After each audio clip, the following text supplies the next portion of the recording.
The campaign hasn't started well for the three main Westminster parties. The Tories unleashed their £3,000 Labour tax bombshell, only to have it comprehensively disarmed by the Institute for Fiscal Studies.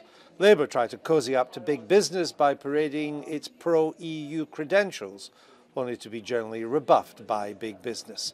And Nick Clegg ended up talking to Humpty the Hedgehog. The Prime Minister toured the broadcast studios this morning, still gamely claiming Labour would put up taxes by £3,000. Naturally, that didn't go unchallenged. I think what we've done is absolutely fair and right. What we've done is taken the fact that Labour voted for this £30 billion adjustment. We've said that should be made up of welfare, spending reductions and going after tax evasion and tax avoidance, and we've set out the figures for that. What we've done is say that because Labour voted for that £30 billion and because they believe in half of it being raised in taxes, that is equivalent to £3,000 on every working household. The Lib Dems held the first press conference of the campaign this morning, luring us to get there at the ungodly hour of 7:30 by the prospect of bacon butties. Nick Clegg promised more for mental health as part of an extra £8 billion package for the NHS by 2020. He claimed his plans were concrete, unlike Labour and Tory NHS promises. But it turned out they were based on a wing and a prayer, also known as continual economic growth. By 2017-18, we'll be into 8 years into the business cycle upswing, and it could well end. How will you fund it if there's no economic growth after that?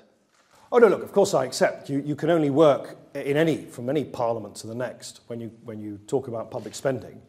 You can only operate on, you have to operate on certain assumptions. Of course you do. That's what the OBR does. That's what any economist does. That's what any analyst of the British economy does. You can't, since I can't tell you precisely what the future is going to happen, I can tell you that we base our plans on the predictions that we're given independently by the Office of Budget Responsibility. What do you do if there's no growth?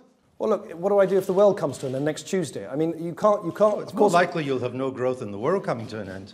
Well, I personally think as long as we stay the course and don't lurch to the right or the left, I accept the greatest threat to ongoing growth in the British economy is that we don't continue the balanced approach to fiscal consolidation and maintain the stability which has led to far greater growth than many people predicted.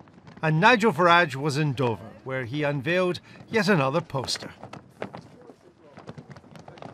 We cannot control immigration as members of the European Union, and that gets right to the heart, really, of what UKIP is about as a party.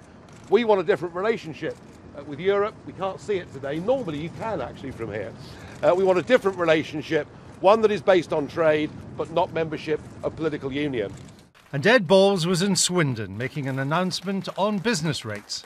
Instead of going ahead with a further cut in the large corporation tax rate, we'll keep it at 21p, still the lowest rate in the G7, and use the money instead to cut and then freeze for a second year business rates for small companies.